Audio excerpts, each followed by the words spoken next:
So I became a Christian when I was a child. My parents were both Christians. We grew up as a family going to church.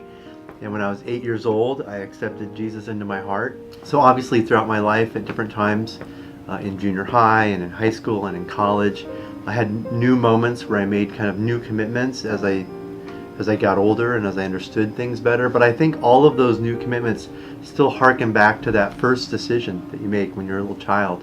I feel like almost every day I have to kind of remake that commitment, and in some ways those recommitments become easier and easier as you go. And all of it goes back to being 8. You know, if I had an 8-year-old faith today, it wouldn't be a good enough faith. It wouldn't work for a 50-year-old person. I've practiced and paid attention to trying to really experience God and see God in some. It's like playing golf and playing basketball, and those have been both places where I've cultivated a kind of a life of prayer around that. There's certainly been times I've been playing basketball and I've completely lost my center and I'm like mad or angry or frustrated. But there have been certainly moments when I've been able to really see God present in those spaces as I've been able to cultivate kind of a life of prayer around that. And then of course worship at church is oftentimes just been a wonderful time to kind of see God working, both in the emotions and even sometimes in the words. There's times that at church, I go to church where we do hymns on Sunday mornings, and there's times I get struck by the words. Some person that wrote a poem 100 years ago that's just amazing how God kind of speaks into that space.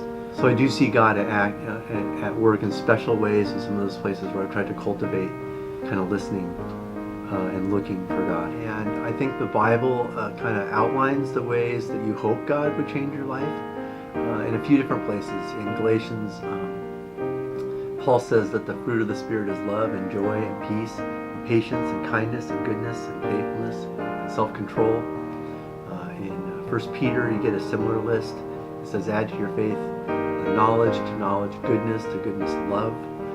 And to the degree that is possible, I hope and I pray that would be the journey I'm on. That today, more than yesterday, I'd have a bit more peace, a bit more patience, a bit more love because of the work God's doing. And sometimes it's hard to see that from one day to another. That process is sometimes painful, sometimes exhilarating. That process sometimes is slow. Sometimes it happens. There's moments that really a lot happens in a short amount of time. You kind of grow sometimes in bursts and sometimes slowly. But that's the change He's made. He's another way the Bible talks about that is we're supposed to be made into Christ's image. And I haven't attained that at all to the degree that I want to someday. But that's who I'm hoping to be. And I think those are the places and the ways that God actually changes us. It's in our circumstances. If we're listening, if we're open, if we're willing to be molded and shaped, we become more like Christ.